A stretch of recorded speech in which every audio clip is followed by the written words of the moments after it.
Wala yung ship owner. Okay.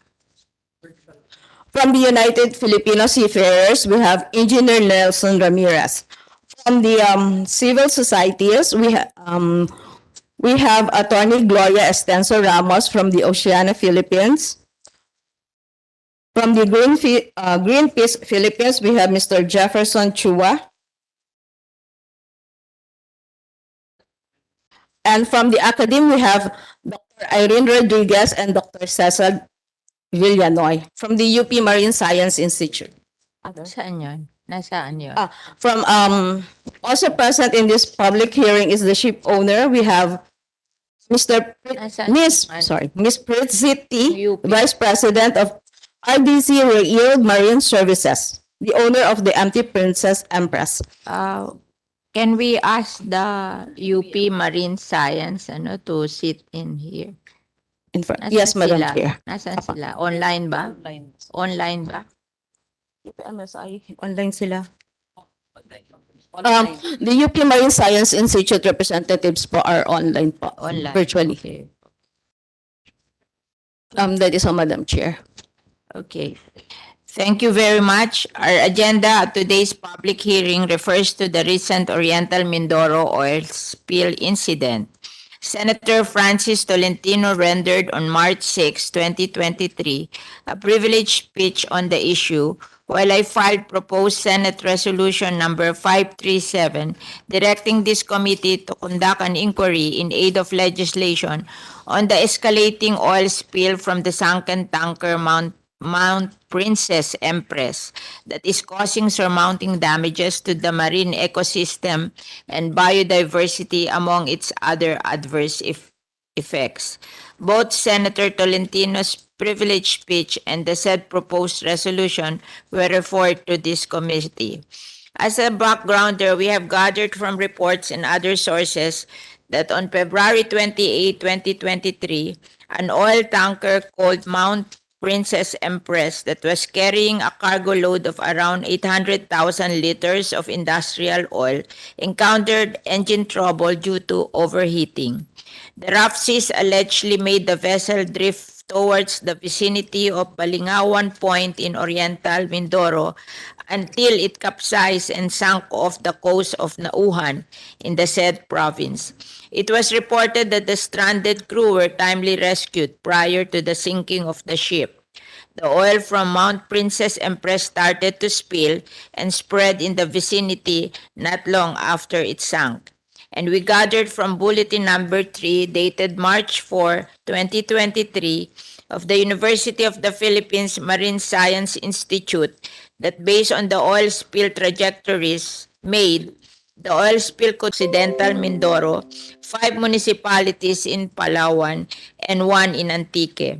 That was a projection made 10 days ago. We hope to see updated figures based on the actual scenario now as the spread of the oil spill has been escalating day by day and its effect have become more pronounced. The National Disaster Risk Reduction Management Council Situation Report dated March 12 stated that a total of 13 marine protected areas and 61 tourist attractions in Oriental Mindoro were affected. An estimate of 8 kilometers of coastline in the municipality of Caluya in Antique Province were affected as well. As to the affected population, for Mimaropa, there are 21,691 families, which translates to 107,232 individuals found in 117 barangays are affected, while for Region 6, there are 7,617 families or 26,259 individuals found in 4 barangays are affected by the oil. We have previously experienced disastrous oil spills in our internal waters, the most prominent of which was the Guimeras oil spill in 2006, which was mentioned by Senator Tolentino in his privileged speech, and subsequently during interpellation discussed with Senator Pia Cayetano, who was then the chairperson of the Committee on Environment. The sinking of the empty Solar One oil tanker, which carried 2.1 million liters of bunker fuel off the coast of Guimaras, affected 1,500 hectares of mangrove, seagrass, and coral reef, ruined the livelihood of 20,000 fishermen, and entailed a long time rehabilitation. Compared to Guimaras, the current figures show that the Oriental Mindoro is emerging to have more extensive effects. Okay. Our past and current experience that tell us that this Oriental Mindoro oil spill will definitely adversely affect the marine ecosystem and biodiversity, fisheries and food supplies, the livelihood of the people, especially our fisher folks, and the health of the people who are at risk of contracting respiratory diseases due to the inhaling of the oil and of course the pollution of the drinking water. Tourism industry in the affected areas, which consist of the coast and beaches of Oriental Mindoro, are popular tourist destinations, are affected. It is an understatement to say that this is a distressing news for the country. For one, this oil spill incident is a setback on our ongoing efforts to strengthen our ecosystem and mend our fragile biodiversity while we are undergoing the United Nations Decade of Ecosystem Restoration from 2021 to 2030. You see, the Philippines is among the world's biodiversity hotspots, or those areas experiencing high rates of habitat and biodiversity loss. Based on reports, the oil spill threatens around 21 locally managed marine protected area, including the Verde Island Passage, which is the center of the global shore fish biodiversity. And this happened while there are pending bills poised to give Verde Island as a legislated protected area in the future. Moreover, as the people are still inching towards recovery from the pandemic, it appears unwarranted for the residents of the provinces and municipalities in Mimaropa and Region 6 affected to be subjected to additional hardship because of the oil spill. There is an urgent call for the public from the public, for the ship owner and the national government agencies concerned to contain the oil spill in the most expeditious way possible. Time is of the essence in order to avert further and irreparable damages. Sure, it will not be easy, but we have the National Oil Spill Contingency Plan in place. There is technology in the application of containment booms, skimming of oil, siphoning of oil, use of sorbents, and it is safe, the use of chemical dispersants to break down the oil. The private sector has signified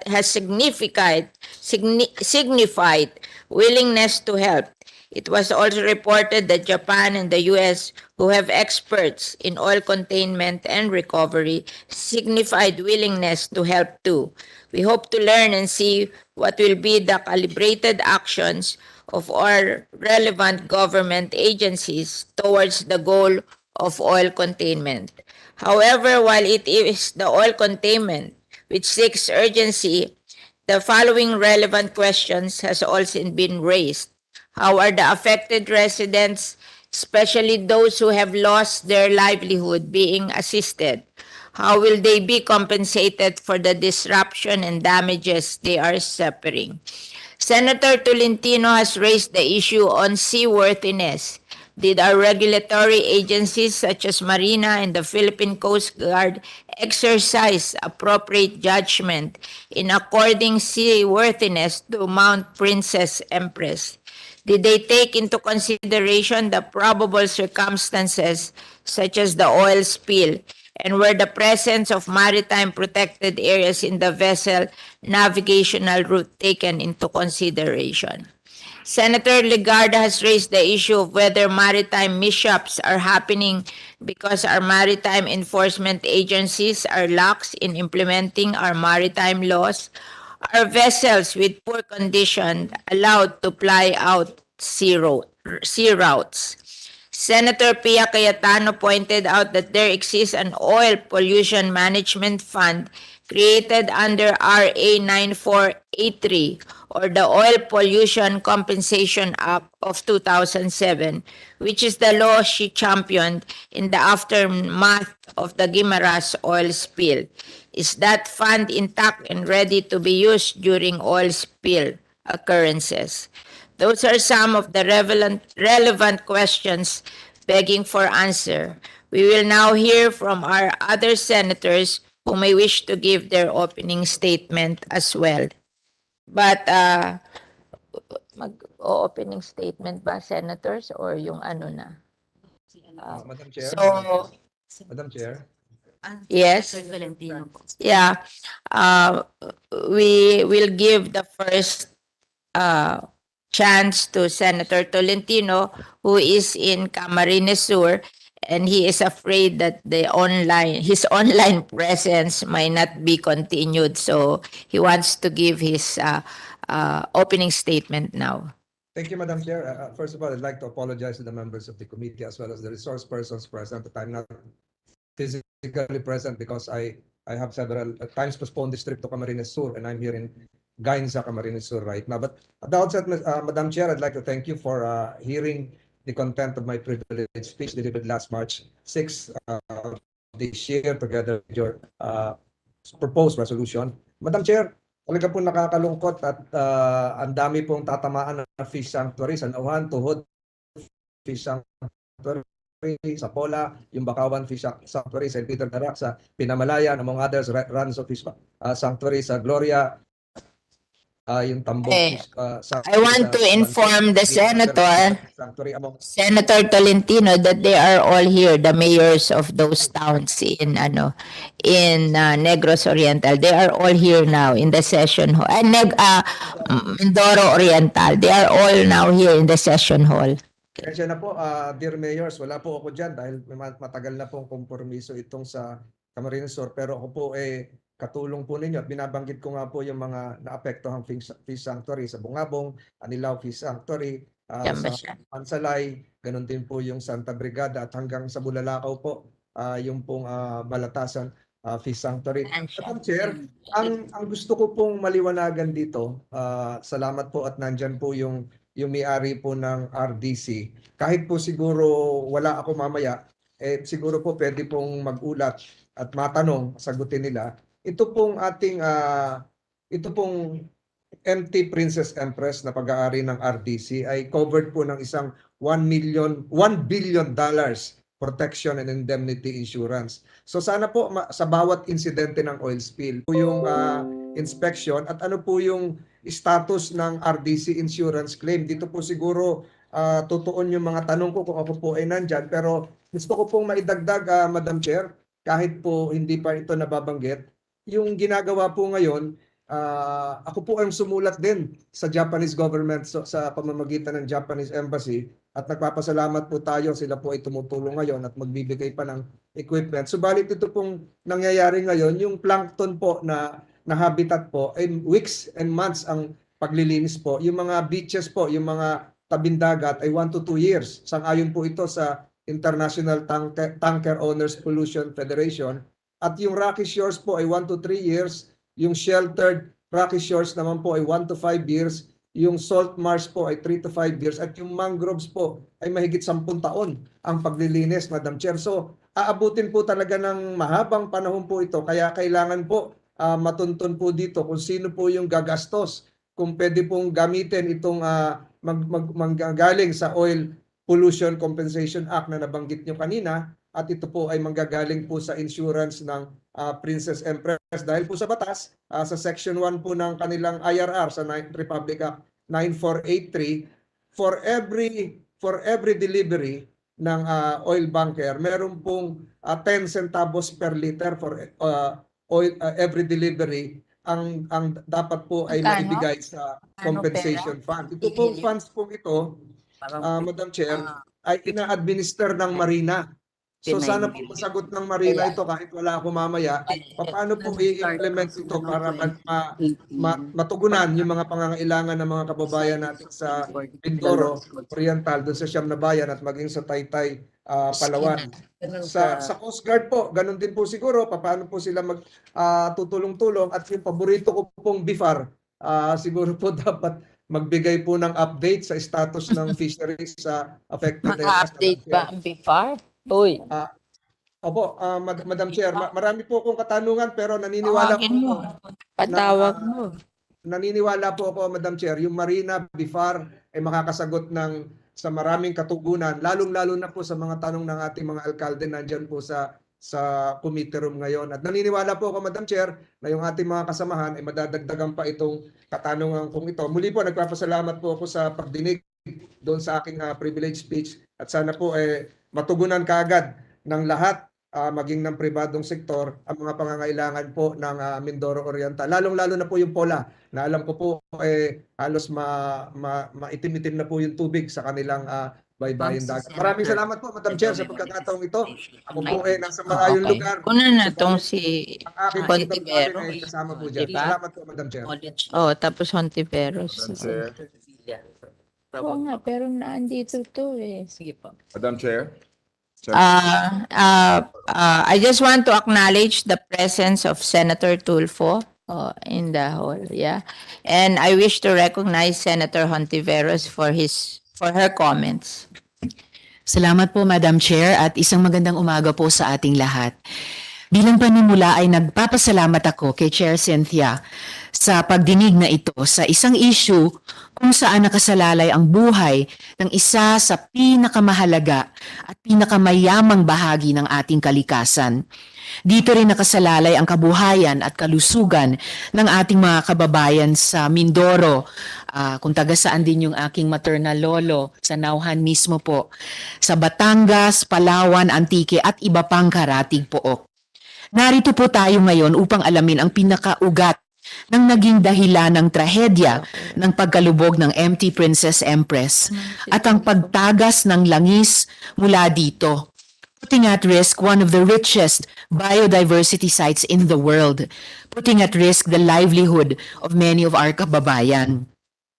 Nandito rin po tayo upang hanapan ng solusyon ang trahedyang ito na mabigyang proteksyon ng ating karagatan, lalo na ang mga mangroves na breeding ground ng ating mga isda at ang Verde Island Passage, ang tinaguriang center of marine shorefish biodiversity in the world.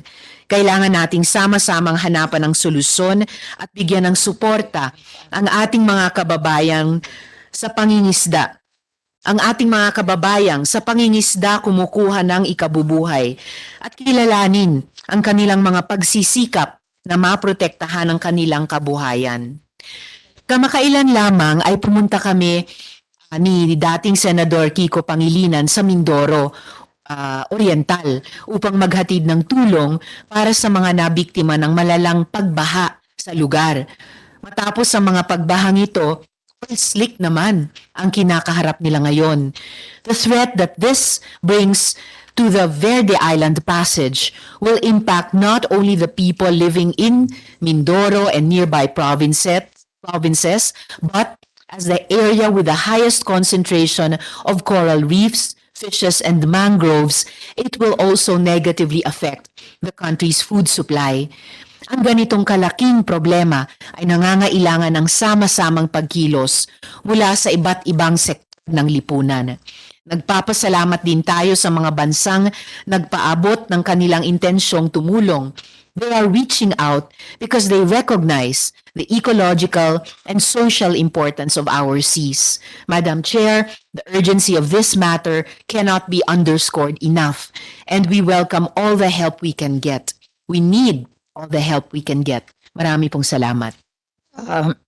Thank you, Senator Risa. We now call on Senator Revilla to make his comments. Online. Yes, thank you, ma'am. Good morning to our very able chairperson, Senator Cynthia Villar, Oh, colleagues, guests, resource persons. magkahalong lungkot at dismaya ang nangingibabaw sa ating mga damdamin bunsod sa naganap na oil spill. Matinding panganib na nagbabanta sa kabuhayan at kalusugan ng ating mga kababayan ang kinaharap natin. Make no mistake, this is a great environmental crisis. Ang nakakapuyos ng ating damdamin ay ang panghihinayang. Lalo't alam natin na maaari sanang napigilan ang trahedyang ito. The extent of the damage is so overwhelming.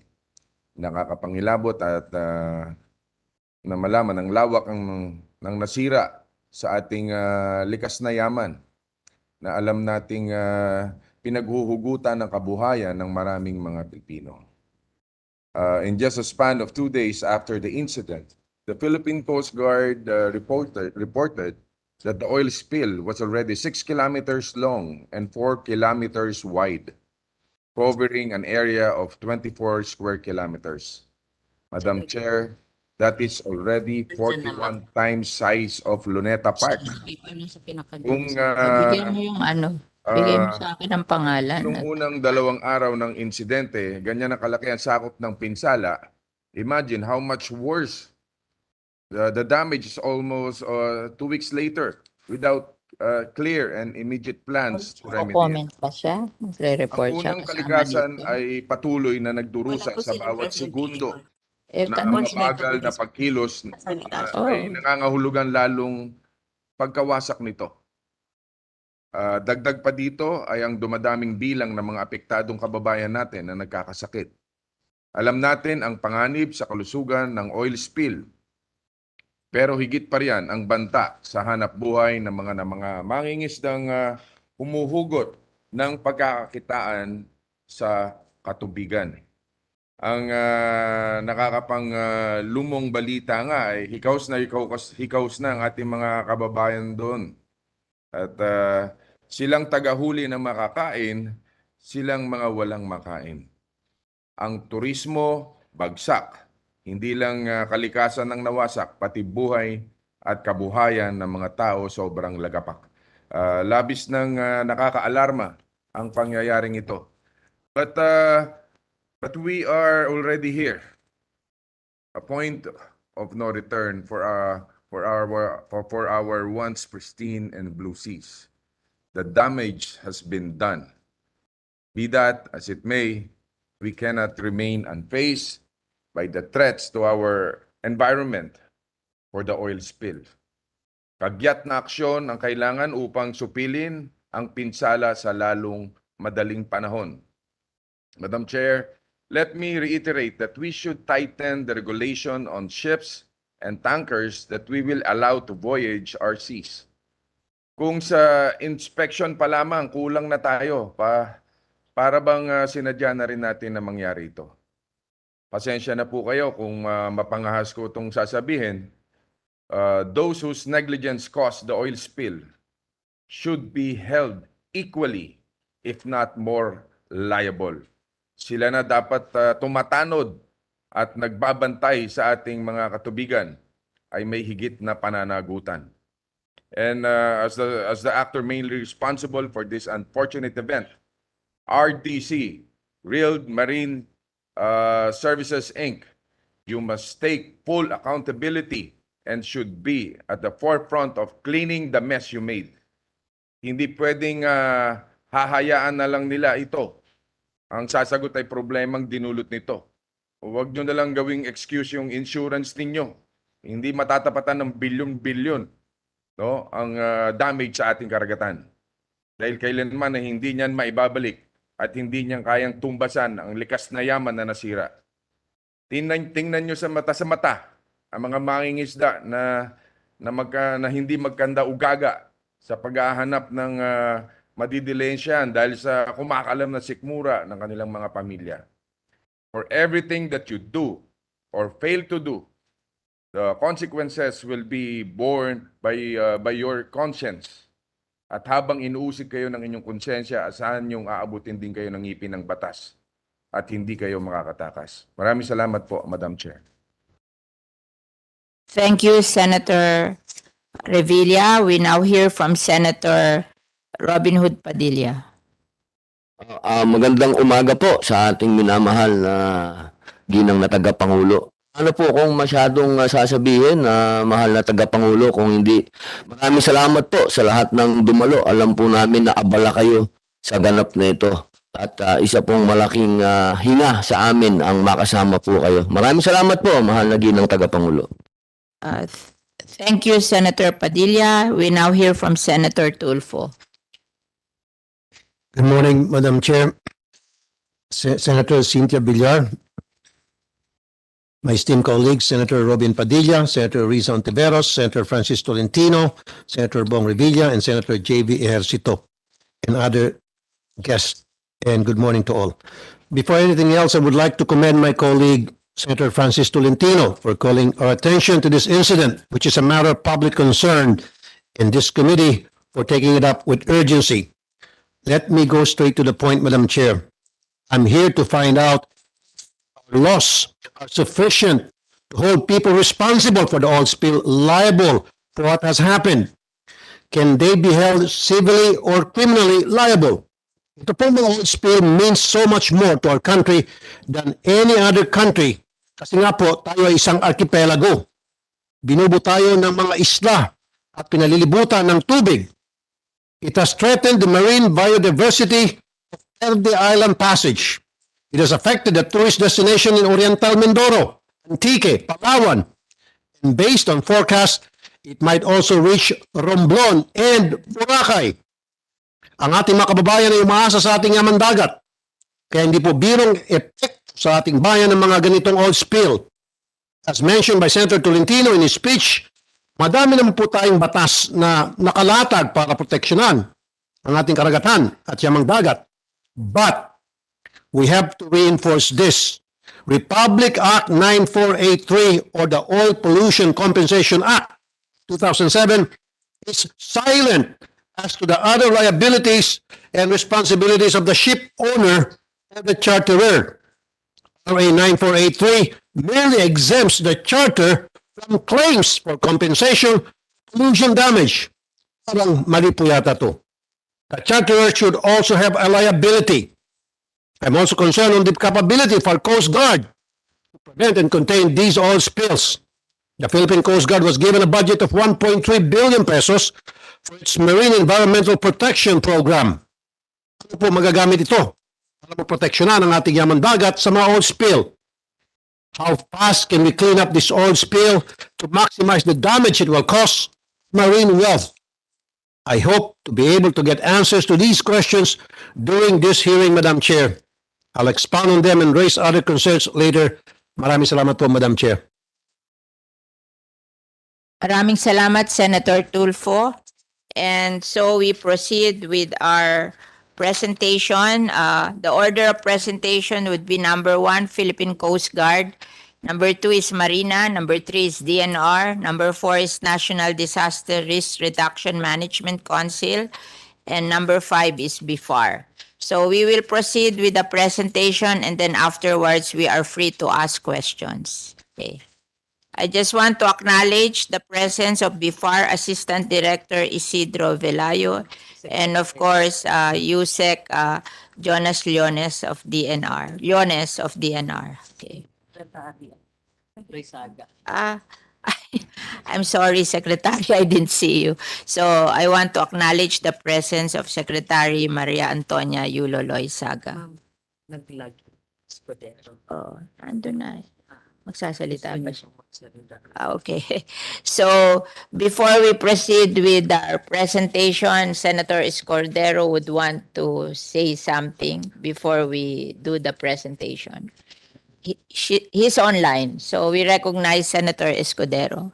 Thank you, Madam Chair. No need. Everything has been said by my colleagues. I'd like to thank our colleagues for that. And I would intently listen to what our invited resource persons will have to say and will reserve my questions after their presentation. Thank you, Madam Chair. OCD. Gusto nila OCD. Okay. So, thank you, Senator Escudero. They have changed the order of presentation.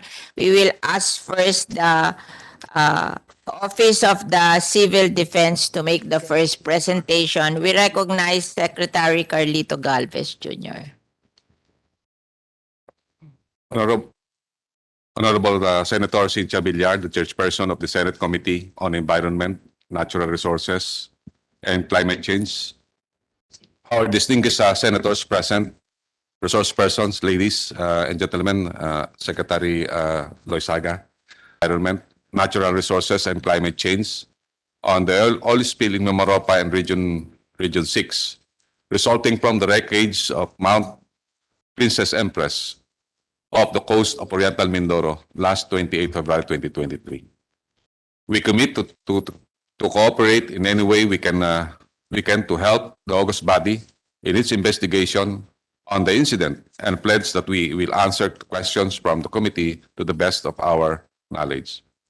We thank you for this opportunity, Your Honors, and with the permission of the Honorable Chairperson, may we allow Secretary Lito Alejandro to present the general situation and updates and the action taken and being undertaken by the National Disaster Risk Management Council and its lead agencies. Madam, thank you.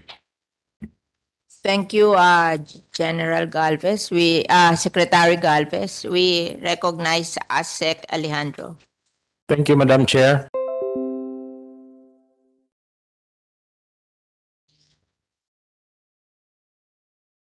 Nandiyan na ba? Ayan.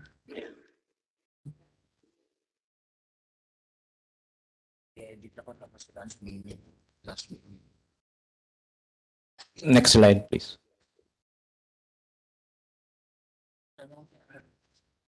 Next slide.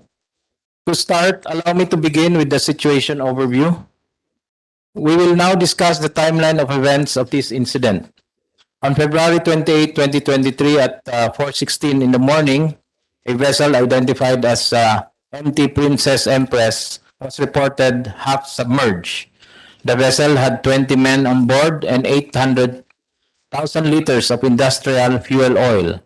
Upon receipt of this report, the vessel was immediately rescued minutes later.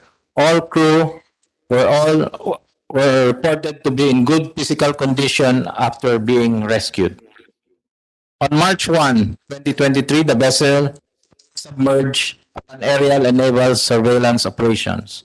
While on 3 March 2023, the oil spill has been reported to have spread to Western Visayas, the shores of Semirara Island, Kaluya, Antique, and has also reported sightings of oil spill. Additionally, the oil spill has also been sighted in the islands of Kiniluban and Agutaya in the municipality of Agutaya, Palawan. Next slide. Shown here is the slide. In the slide is the map areas affected by the oil spill using the Fill-Aware program. A 10 to 40 kilometer radius impact projected from DNR was included in this map. Meanwhile, the areas with confirmed effects were marked as red. Next. The same are plotted as indicated in this slide. Further, the image also included the trajectory model from the UP Marine Science Institute.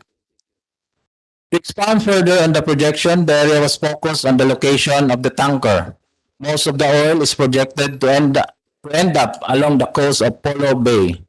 Another scenario being reviewed is the wicking of the northeast monsoon will also flow northwards toward Verde Island Passage, affecting the coastal areas of Calapan and Verde Island Passage. On the second part of the presentation, we will be showing you the latest updates on the effects of the oil spill in regions Mimaropa and 6. Next slide. Next slide. Next slide, please. Shown are the photos. Next slide. Next slide po. Shown are the photos provided by our regional offices in Region 6 and Mimaropa.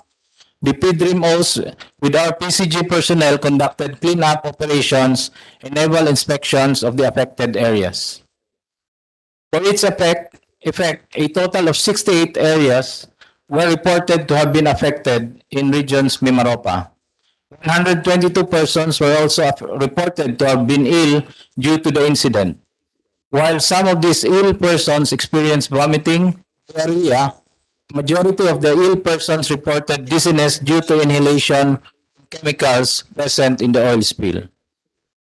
About 23,005 persons or 108,162 persons in 118 barangays were also affected in Oriental Mindoro and Palawan. 13,588 fisher folks were also affected by this incident. To date, about 4,125 liters of oily water mixtures and 12,685 liters of waste have been collected from the cleanup operations. Due to the effects of the oil spill, 9 cities or municipalities in Oriental Mindoro have declared a state of calamity in their respective 187 families or 30,226 persons in Calilla, Antique. 66 fisher folks have also been affected by this incident. A state of calamity was also declared in the said municipality. For the cleanup operations, about 3,100 liters of oily water was collected. Plan and make appropriate action to deal with the situation. As a result, a task force was created to support the efforts of the DNR and the Philippine Coast Guard. This task force is headed by our OCD Regional Director of Mimaropa. We would like to acknowledge the strong leadership of Governor Delor of Oriental Mindoro in spearheading the response effort in the province. Next slide. Shown in this slide are the particular items and cost of assistance provided by the OCD with the assistance of our logistics partners. These include water filtration systems or units, N95 masks, fuel, hard hats, goggles, gloves, suckling, blankets, shelter, tarpaulins, bottled water, and hygiene kits. Meanwhile, on the slide, next slide please. Meanwhile, on this slide are the actions undertaken by the RCD Marine Field Service Incorporated.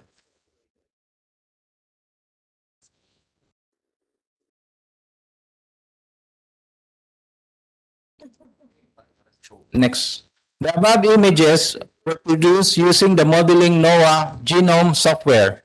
The regional forecast is that the oil would head due west of the location. However, comparisons of these results to those observed by the overflight on March 1 showed significant discrepancies, as it appeared the oil had traveled south.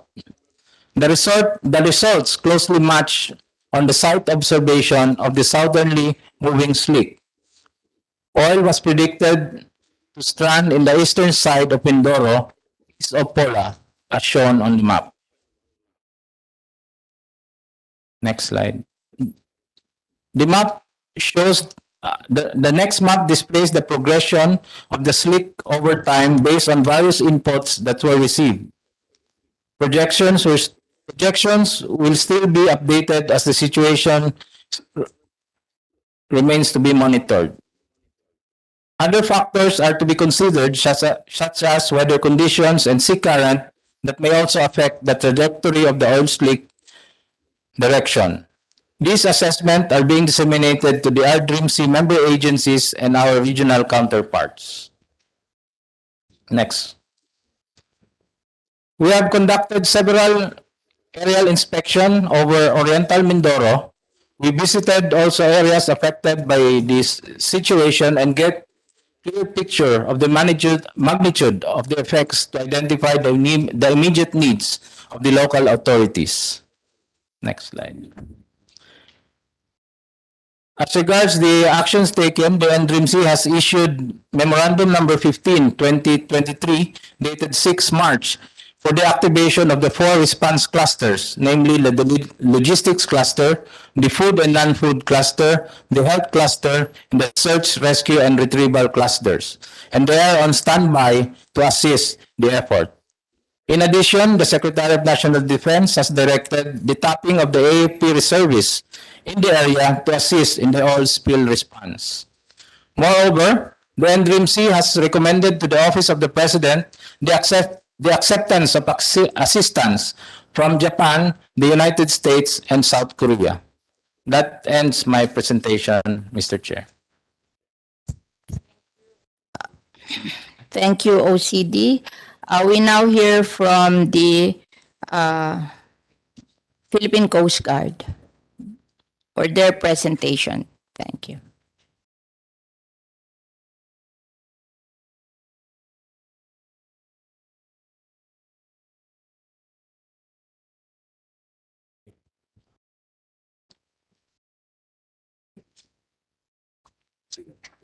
Ma'am, magandang umaga po sa inyong lahat. Habang pinoprovide po yung presentation po ng Philippine Coast Guard for this hearing, I wish first to very quickly greet yung atin pong chairwoman of the Senate Committee on Environment, Senator Cynthia Villar ma'am, Senator Risa Hontiveros ma'am, Senator Raffy Tulfo sir, Ma'am Senator Lauren Legarda, ma'am. Thank you po. Senator Robin Hood Padilla, sir. Senator Joseph Victor Ejercito, sir. And I think online with us are Senators Bong Revilla Jr., sir. Senator Francis Escudero. And Senator Francis Tolentino. Kasama din, nais ko rin pong batiin yung aming pong partners dun sa pagharap po ng challenge na ito. Governor Dolores, sir, of Oriental Mindoro, sir. Mayor Jennifer Cruz of the Municipality of Pola. Si Mayor Elegio Malaluan po, the Municipality of Bongabong, sir. And Mayor Henry Teves, Municipality of Nauhan, Oriental Mindoro, sir. To Secretary Perlito Galvez Jr., sir, Secretary of National Defense. Muli maganda, other distinguished guests who are here with us, partners in government service, magandang umaga po muli sa inyong lahat. May just inquire if the presentation has been already under ng Marine Environmental Protection Command, si Coast Guard Vice Admiral Robert Patrimonio. And kasama po natin ang Commander ng Maritime Safety Services Command, si Coast Guard Vice Admiral Joseph Coime. Sa ipanapaabot po ng aming commandant, yung kanyang pamingin, he will not be able to make it today sapagkat po meron pong conference sa Regional Cooperation for Armed Robbery and Piracy sa Singapore. At kung kaya't kami po, ang lakas ng Coast Guard po na nandito po ngayon. Salamat po sa inyong pag-unawa. I think the presentation is ready, so ma'am, sirs, makikisuyo na lang po.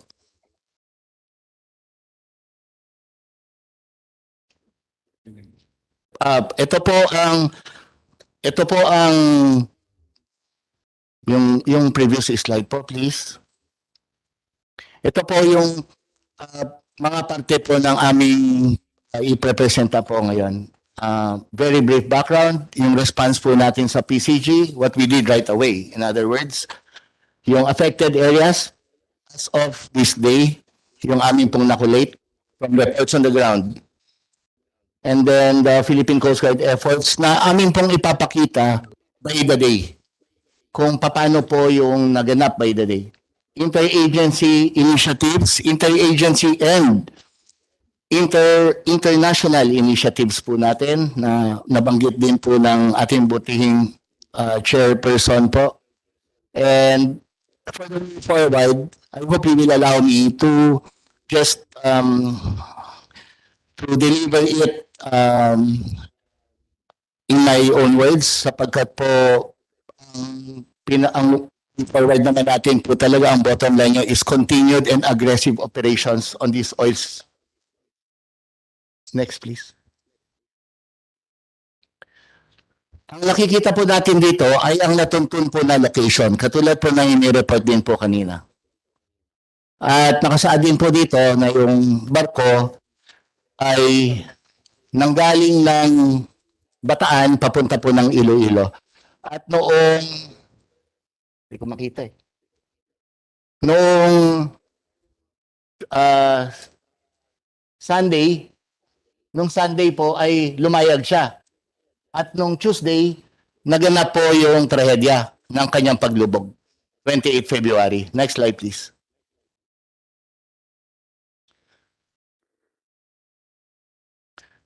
Ma'am, I hope I'll be allowed to go nearer. I'm very sorry. I forgot my glasses.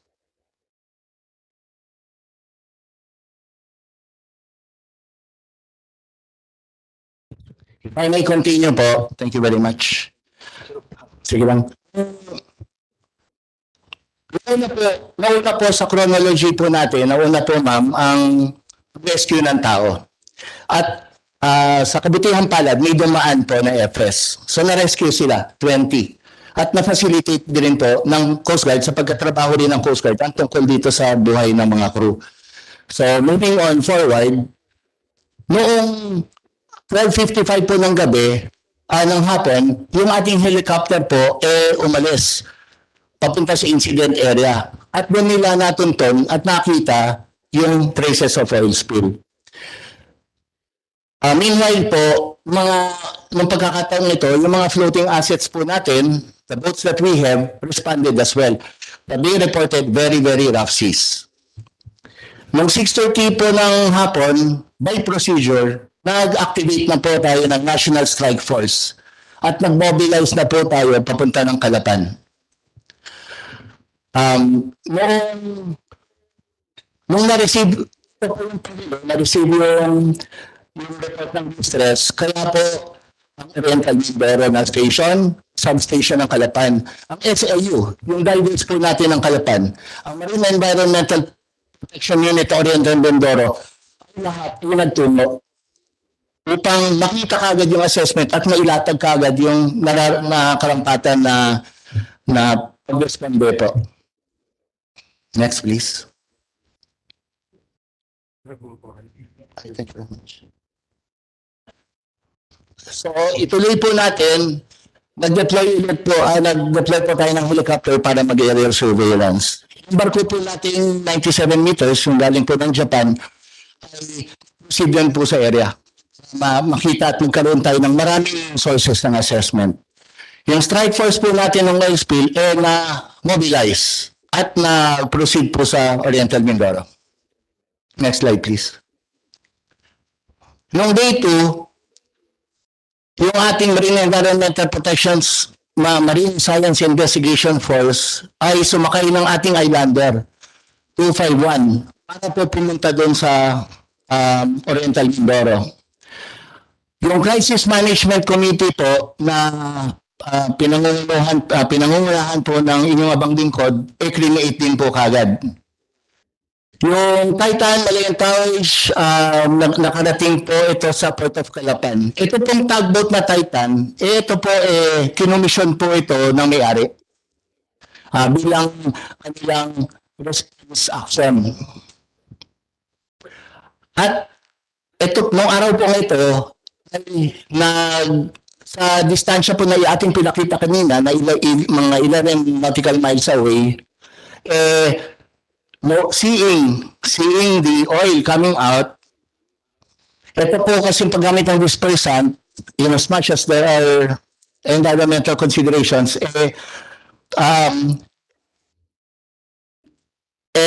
they decided to use it, and using type 1 MORChem that is less damaging to the environment, malayo po yung distansya niya. Ang distance po ng paggamit ng dispersants na ipinagbabawal ay kung yung depth po ay less than 50 meters, 50 feet. Hindi po advisable yon. Dapat po sa open sea siya. Ito po ay 300 meters. 300 meters po siya, 100 feet po yung 300 feet, meters. Depth po na ayon sa chart kung saan po nandun yung barko. Next please. Nakikita po naman natin dito yung mga deployments nga po rin on day 2. Atin po mapapansin na personnel at saka po yung ating mga aircraft saka seacraft na maaaring mag-responde tubungo po sa area. Day 3 please. Noong day 3, natuloy po yung apply po ng dispersant. Tapos po yung National Strike Force Team, shoreline assessment po. So pag nais namin makita na talaga kung gaano ka-extensive o kaya makita kung paano natin mapapaghandaan ng pag-protect. Nakakita na rin po ng day 3 ng sightings po ng trap na oil. Next slide please. Noong day 4, ito po ay report from Oriental Mindoro. Yung ating pong komandante, kasama po yung commander ng DEPCOM at yung MSIF ay nagtulog pati po yung sa ITOF nagtulog po doon to conduct an assessment and to check. Tapos po tuloy pa rin po yung ating sa dispersant. Muli, ito po ay offshore.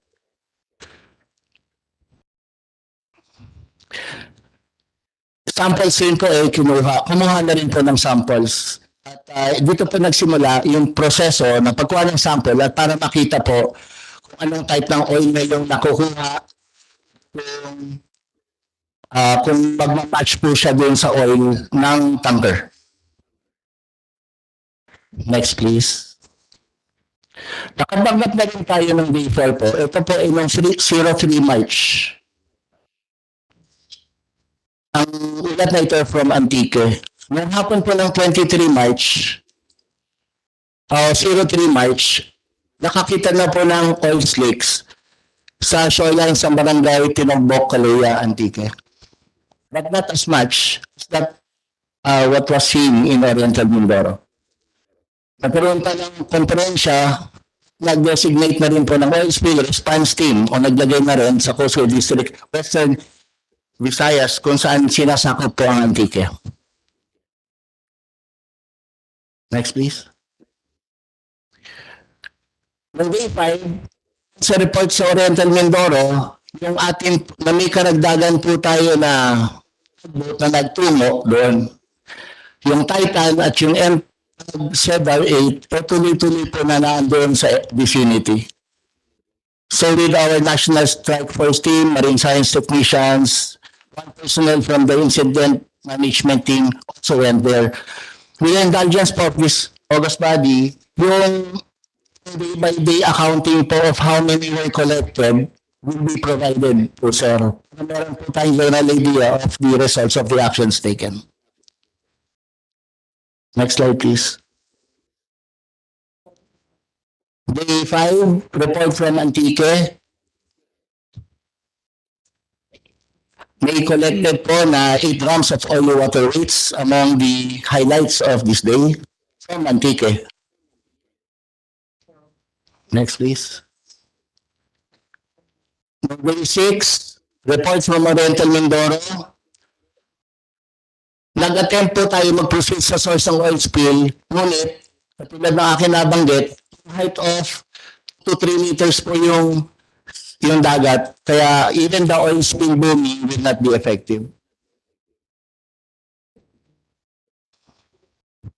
Next please. Ito namang ulat galing pong Antique. Ang pagkukondak po ng press briefing po dito ay